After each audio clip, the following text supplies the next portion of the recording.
خواتین حضرات السلام علیکم۔ وائس آف ساؤتھ ایشیا کے لندن اسٹوڈیو سے ٹیبل ٹاک ود مقیم احمد میں آپ سب کو خوش آمدید۔ ناظرین کرام، پاک روس تعلقات، روس اور یوکرائن کے درمیان جاری جنگ اور اس کے دنیا بھر میں پائے جانے والے اثرات پر آج کے پروگرام میں گفتگو کریں گے۔ ہمیں جوائن کیا ہے ماسکو سے ممتاز صحافی و تجزیہ نگار سید اشتیاق حمدانی نے۔ حمدانی صاحب، بہت شکریہ آپ کی تشریف آوری کا۔ یہ فرمائیے کہ روس اور یوکرائن کی جنگ کو 9 ماہ سے زیادہ کا عرصہ گزر چکا ہے۔ روس پر بذات خود اور اس کی معیشت پر اور آپ کی جو روزمرہ زندگی ہے وہاں پر، اس کے اس جنگ کے کیا اثرات مرتب ہو رہے ہیں؟ جی، پہلے تو بہت شکریہ کہ آج آپ نے موقع دیا۔ بات کرنے کا بڑا اہم ایشو ہے، پوری دنیا اس ایشو کی وجہ سے متاثر ہو رہی ہے، اور آپ بھی دیکھ رہے ہیں یورپ کے ساتھ ساتھ ایشیائی ممالک جو ہیں وہ بھی متاثر ہوئے ہیں، حالانکہ وہ کسی بھی طرح ایشیائی ممالک کسی بھی طرح اس جنگ میں کہیں بھی شامل نہیں ہیں۔ تو یہ آپ نے ٹھیک کہا کہ تقریباً 10.5 ماہ ہونے کو ہیں، اور پہلے تو یہی لگتا تھا کہ جیسے رشیا اس حکومت کو، جیسے ہم دیکھتے ہیں کہ لیبیا میں یا عراق میں یا دوسرے ممالک میں امریکہ نے کیا کہ وہ جاتا تھا وہاں حکومتیں چینج کرتا تھا اور پھر سارا نظام درم برم کر کے تو وہ نکلا وہاں سے۔ لیکن یہاں پہ رشیا نے حکومت چینج کرنے کے حوالے سے کوئی ان کی پالیسی نہیں تھی، یہ بالکل یہی چاہتے تھے کہ یہاں پہ جو رشیا کو خطرات ہیں، جو نیٹو کے ساتھ جو معاملات چل رہے ہیں، اس کو روکا جائے۔ تو آپ دیکھ رہے ہیں کہ اس وقت نیٹو کے سارے ممالک جو ہے وہ اس جنگ میں استعمال ہو رہے ہیں، یہ جنگ وہ لڑ رہے ہیں۔ لیکن روس کے اندر اگر دیکھیں تو پہلے جو یہ سال 2022 گزرا ہے، اس کے اندر تو اتنی بڑی کوئی مسئلے مسائل یا چینجنگ نظر نہیں آئی۔ لیکن سال کے آخر میں ہم دیکھتے ہیں روبل کا ریٹ جو جنگ کے دوران ایک دم گر کے 100 کراس کر گیا تھا، وہ پھر اپنی جگہ پہ آیا۔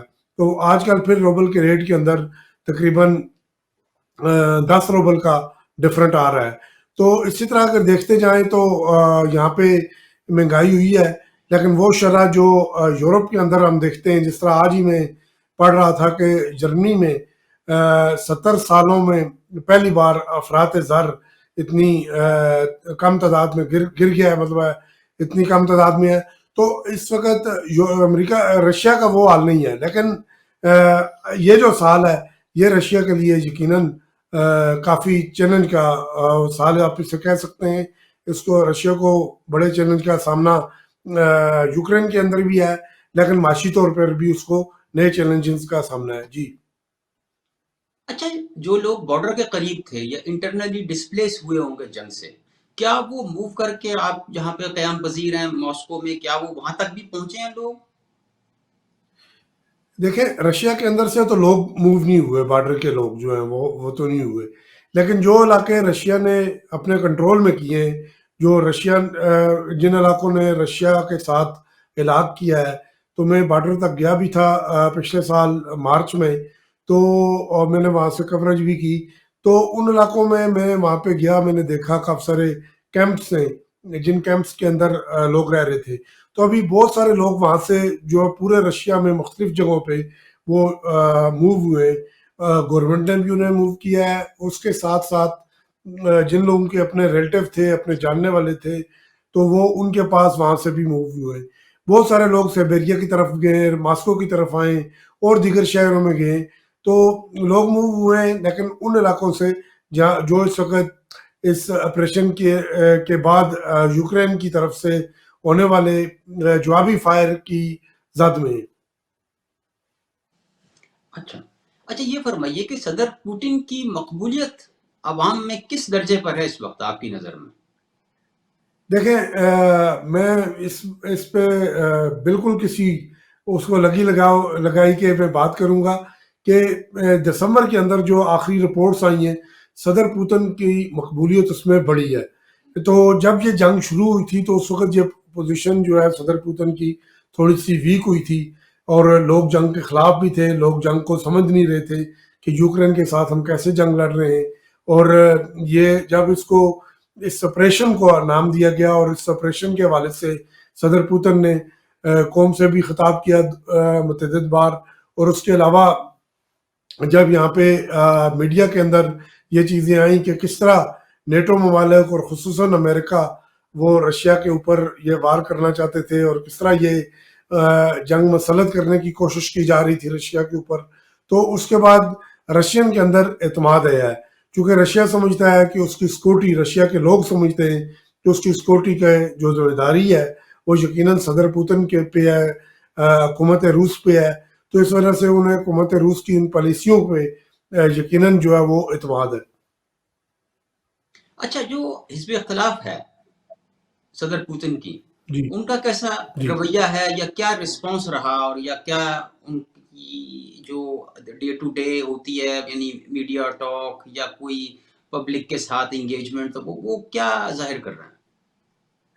حزب اختلاف کی جو سب سے بڑی جماعتیں دو ہیں، ایک تو لبرل پارٹی ہے اور کمیونسٹ پارٹی ہے، تو ان دونوں سے اتفاق سے 20 دسمبر کو اور 26 دسمبر کو یہاں پہ کچھ ایونٹ تھے، تو دونوں کے کچھ اہم اس میں لوگ آئے ہوئے تھے، تو ان سے میری اس حوالے سے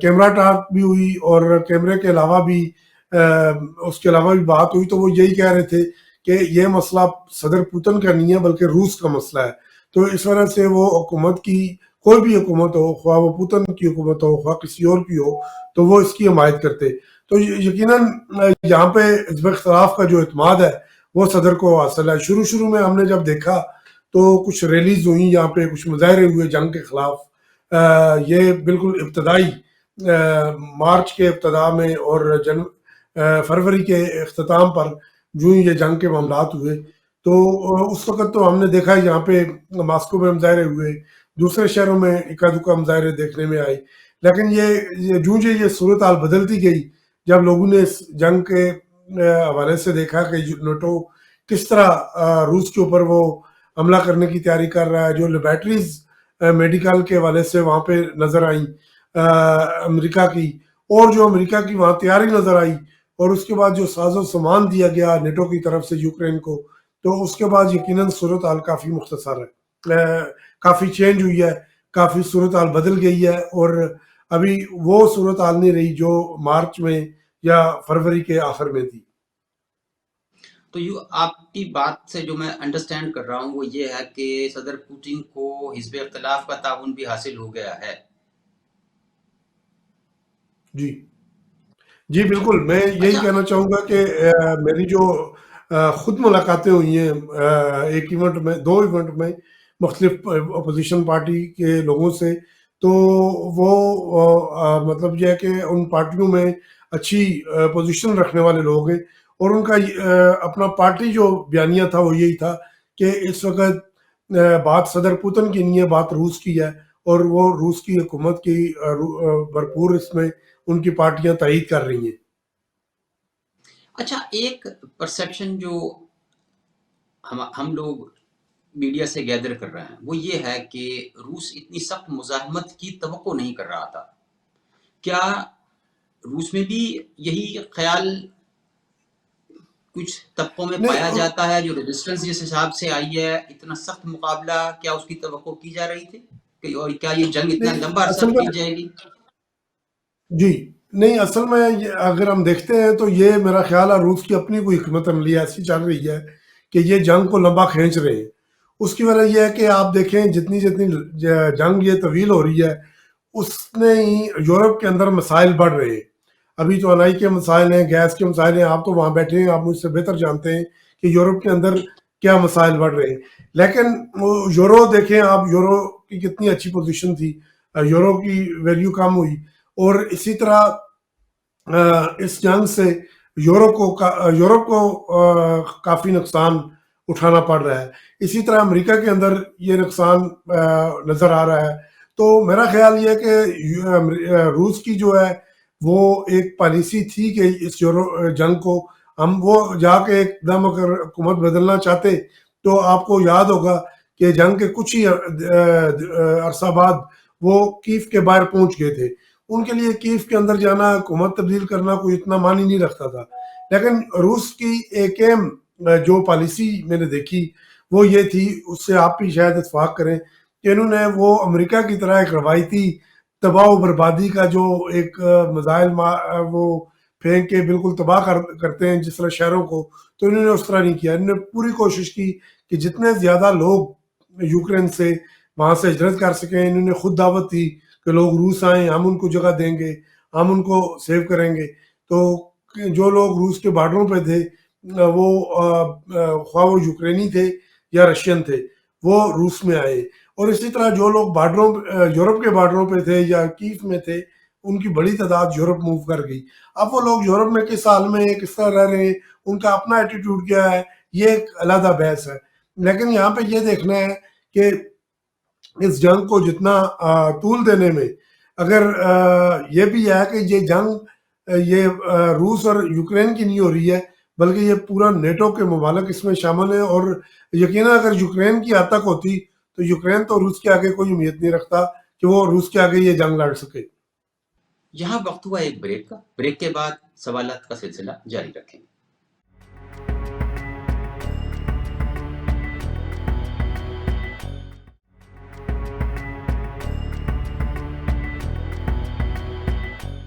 ویلکم بیک. میرا اگلا سوال آپ سے یہ ہے، ایک اور چیز جو ویسٹرن میڈیا میں بہت ہائی لائٹ ہو رہی ہے، وہ یہ کہا جا رہا ہے کہ دونوں جانب سے 1,00,000 اموات، 1,00,000 یعنی ایک ملک کی اور 1,00,000 دوسرے فریق کی ہو چکی ہیں. کیا ہلاکتیں آپ کے اندازے میں یا آپ کے پرسیپشن میں اتنی ہیں؟ دیکھیں، جنگ جب ہوتی ہے تو ہلاکتیں تو ظاہری بات ہے کہ کوئی بھی آپریشن، کوئی بھی جنگ، وہ ہلاکتوں کا باعث تو بنتا ہے. لیکن روس کی اندر ہلاکتوں کی اتنی بڑی تعداد ہم نے نہیں دیکھی، نہ ہی یہاں میڈیا میں کوئی ایسی خبر ہم نے دیکھی، نہ ہی کوئی یہاں پہ جو دفاعی امور کے محکمے یا منسٹری دفاع کی، اس کی طرف کوئی ایسے نمبر سامنے آئے کہ جس کے اندر کہا جائے کہ بڑی پیمانے میں لاگتیں ہوئی ہیں. لیکن روس کے اندر اگر ہم دیکھیں تو انہوں نے بہت ساری جنگ جو ہے وہ یوکرین کے اندر جا کے اس طرح نہیں لڑی. انہوں نے میزائلوں کے ساتھ اپنا دفاع کیا ہے، اپنے مشینری کے ساتھ دفاع کیا ہے. لیکن یہ کہ اس طرح انہوں نے جنگ نہیں لڑی کہ جس کے اندر جیسے وہ پہلے جنگیں ہوتی تھی. لیکن روس کے اندر، یوکرین کے اندر جو ہے ہلاکتوں کی تعداد زیادہ اس لیے بھی ہو سکتی ہے کہ وہاں پر بہت زیادہ لوگ ایسے آئے تھے کہ جو یوکرین کو بالکل عراق یا افغانستان سمجھ رہے تھے. تو جب وہ لوگ وہاں پہ آئے، انہیں ایک بھرپور اس کا جواب ملا آگے سے، تو یقیناً کافی ہلاکتیں وہاں پہ ہوئی ہیں. لیکن اس میں یہ اگر دیکھا جائے کہ دونوں طرف سے کیا ہلاکتیں ہوئی ہیں، اس کے حوالے سے روس کے حوالے سے میں نہیں سمجھتا کہ اتنی بڑی تعداد میں ہلاکتیں ہوئی ہیں. یہ جو روس کے قریبی ہمسائے ہیں، ان پر جنگ کے کیا اثرات مرتب ہو رہے ہیں؟ روس کے دیکھیں ہمسائے ممالک تو بہت سارے ایسے ہیں کہ جو روس کے ساتھ ہیں. ابھی بھی پچھلے دنوں یہاں دسمبر میں جو کانفرنس ہوئی ان کی CIS کنٹریز کے جو ایک نمائندہ تنظیم ہے اس کی، تو وہ اس کانفرنس کے اندر بھی کافی سارے ممالک شریک تھے اور وہ روس کے ساتھ ہم پلائے، ہم ساتھ ہیں. چونکہ وہ ممالک سمجھتے ہیں کہ ان کا جو دفاع ہے وہ روس کے ساتھ رہنے میں ہی وہ مضبوط ہے. اسی طرح آپ اگر دیکھیں، قزاقستان کے پرائم منسٹر نے ایک سٹیٹمنٹ بھی جاری کی کہ انہوں نے کہا جی کہ ہم ان ویسٹرن پابندیوں میں جو ہے ہم روس کا ساتھ دیں گے، ہم ان پابندیوں کا کوئی بھی ہم وہ اپنے اوپر لاگو نہیں ہونے دیں گے. تو اسی طرح اگر دیکھیں بلورشیا ہے، وہ بھی رشیا کے ساتھ کھڑا ہے، کرگیزیا ہے، تاجکستان ہے. چونکہ یہ سارا کھیل تو پہلے کھیلا جا رہا تھا، لیکن اس کھیل کی جو پچھلے سال انہی دنوں میں قزاقستان کے جو اندر جو کچھ ہوا اور لوگ جو کچھ اس نے کیا، اس کو ناکام بنانے میں یہی رشیا تھا. وہ رشیا وہاں پہ گیا نے وہاں پہ حالات کنٹرول کیا، ورنہ قزاقستان کو تو تباہ و برباد ان نے کر دینا تھا. اور اس کے بعد قزاقستان کے اندر ناکامی کے بعد ہی یہ یوکرین والا ایشو جو ہے وہ اٹھایا گیا. تو میں سمجھتا ہوں کہ اس وقت یورپ کو اور امریکہ کو یہ جو ان کا نیٹو اتحاد ہے اس کے اندر جتنا جو بھی اگلا یہ جنگ اگر امریکہ جو جیت جاتا ہے، روس کو اس میں اگر ناکامی ہوتی ہے تو اگلا نمبر یہ نہیں ریاستوں کا ہے، نہیں پڑوسی ممالک کا ہے، لہذا پڑوسی ممالک اس خدشے کو اس سمجھتے ہیں اور اس کو سمجھتے ہوئے ہی وہ روس کا بھرپور ساتھ دے رہے ہیں۔ اچھا، یہ جو پابندیاں لگائی جا رہی ہیں اور روس کے تیل کو کیپ کرنے کی یا قیمت کیپ کرنے کی بات چل رہی ہے، جو یورپین یونین نے امپوز کرنے کی کوشش کی ہے $60 فی بیرل، جی اس $60۔ پر روس کا کیا رسپانس ہے؟ جی روس نے تو اسے یکدم مسترد کر دیا ہے۔ تو ان پابندیوں سے آپ اگر دیکھیں تو روس پہ لگائی گئی پابندیوں کی تعداد اس وقت 13,000 سے زائد ہے۔ پچھلے دنوں بھی ایک ہم بریفنگ میں موجود تھے جہاں وزارت خارجہ کی ترجمان بتا رہی تھی کہ یہ پابندیاں اتنی زیادہ ہیں کہ یہ رشیا کا پہلا نمبر ہے، کیونکہ ایران کے اوپر بھی پابندیاں ہیں، کیوبا کے اوپر پابندیاں ہیں، شام کے اوپر پابندیاں ہیں۔ تو ان پابندیوں میں سب سے زیادہ پابندیاں جو ہیں وہ روس کے اوپر ہیں۔ تو یقیناً روس کا ان پابندیوں پہ فرق نہیں پڑتا۔ اس کی وجہ یہ ہے کہ روس نے ایشیائی منڈی میں جگہ بنا لی ہے، روس نے چائنا کی منڈی میں جگہ بنائی ہوئی ہے۔ تو اس وجہ سے یہ ہے کہ میں نہیں سمجھتا کہ روس کو اس ڈالر کی کوئی قیمت فکس کرنے پہ، بلکہ یہاں کے ایک منسٹر نے اگلے دنوں یہ بھی کہا کہ ہماری چیز ہے اور ہماری چیز کی امریکہ کون ہوتا ہے کہ ہمارے آئل پہ وہ کوئی پرائس جو ہے وہ فکس کرے۔ تو میں سمجھتا ہوں کہ وقتی طور پہ تو یہ پابندیاں لگا کر امریکہ نے روس کو دباؤ میں لانے کی کوشش کی ہے، لیکن آپ دیکھیں ان پابندیوں کا سب سے زیادہ جو اثر پڑا ہے وہ یورپ پہ پڑا ہے۔ یورپ سب سے زیادہ متاثر ہو رہا ہے، یورپ کی اکنامک سب سے زیادہ متاثر ہو رہی ہے اس سے۔ کئی ایسی چیزیں جو روس آتی تھی، روس سے جاتی تھی، وہ ساری چیزیں متاثر ہیں۔ تو یہ پابندیاں رفتہ رفتہ جو ہے کئی ممالک کئی بار اس اظہار کر چکے ہیں کھل کے کہ ہمیں ان پابندیوں پر سوچنا ہوگا۔ تو اس میں وہ ہے بلغاریہ ہے، اس کے اندر ہنگری ہے، آسٹریا ہے، کئی اور ممالک ہیں۔ تو میں سمجھتا ہوں کہ اگر یہ اور آگے چیز چلے گی تو امریکہ یا یورپین یونین کو کوئی نہ کوئی ایسا سٹیپ لینا پڑے گا، ایسا سٹیپ کہ جس سے دونوں ممالک کے درمیان کوئی بات چیت کا جو راستہ ہے وہ ہموار ہو۔ لیکن یہاں ایک خوشائند بات نئے سال کے شروعات میں ہمیں یہ نظر آ رہی ہے کہ امریکہ کے جو روس میں سفیر تھے، انہوں نے امریکہ نے اپنا سفیر واپس لایا ہوا تھا، تو وہ سفیر جو ہے ابھی آ رہے ہیں واپس۔ اور ظاہری بات ہے جب سفارتی تعلقات بہتر ہوتے ہیں دونوں کسی بھی ملک کے، تو وہاں پہ جو سفارتکار ہوتے ہیں وہ ایک رول پلے کرتے ہیں، بات چیت کا عمل شروع ہوتا ہے۔ تو گو کہ برطانیہ نے بھی کہا، یورپ بھی کہہ چکا ہے کہ جی یوکرین خود بات کرے، ہم یوکرین کو روکنے والے نہیں ہیں۔ تو اب یوکرین جو ہے وہ دیکھ رہا ہے یورپ کی طرف اور امریکہ کی طرف۔ تو بات چیت کا ایک یہ عمل جو ہے نئے سفیر کی آمد کے ساتھ ہی اس چیز کا تھوڑا سا ایک امید دلاتا ہے کہ شاید اب یہ 9 جنوری سے جب چھٹیاں ختم ہوگی روس کے اندر، تو جنوری کے اینڈ تک شاید ہمیں کوئی پازیٹیو چیز امن کی طرف آتی ہوئی کوئی چیز نظر آئے۔ اشتیاق حمدانی صاحب، جنگ کے عین آغاز کے وقت جی پاکستان کے سابق وزیر اعظم عمران خان صدر پوٹن کے ساتھ میٹنگ میں تھے۔ کیا یہ کوئی روسی جی حکمت عملی تھی یا پاکستان کی بے خبری تھی؟ کیا تھا یہ؟ نہیں، یہ جو اصل میں اس میں کافی ساری چیزیں جو ہے وہ عمران خان صاحب نے اقتدار سے جاتے ہی وہ گڑ مس کر دی ہیں، کیونکہ انہوں نے اپنا ایک سیاسی شاید فائدہ اٹھانے کی کوشش کی کہ انہوں نے کہا جی کہ میں روس کیا، پھر انہوں نے حال ہی میں کہا جی کہ میرا روس جانا غلطی تھی۔ تو میں سمجھتا ہوں کہ یہ دورہ پہلے سے طے تھا اور عدم اعتماد بھی پہلے سے آئی ہوئی تھی۔ عدم اعتماد کے سارے شور شرابے ہم سن رہے تھے، آپ بھی میڈیا میں دیکھ رہے ہیں کہ عدم اعتماد کا کافی پہلے جنوری میں ہی پچھلے سال شور شرابہ آ رہا تھا۔ تو اس میں یہ ہے کہ عمران خان کا دورہ دیکھیں، نہ تو پاکستان کی کوئی سرحدیں یوکرین کے ساتھ براہ راست ہیں، نہ ہی پاکستان کا اتنا بڑا کوئی بزنس یوکرین کے اندر تھا یا یوکرین کا پاکستان میں کہ ان دو ممالک کا وہ کوئی اپنا پیچ اپ بنتا. تو یہ ایک محض اتفاق تھا کہ اصل میں جس دوران انہوں نے اعلان کیا تو یہ چیزیں اتنی جلدی سے بدل رہی تھیں.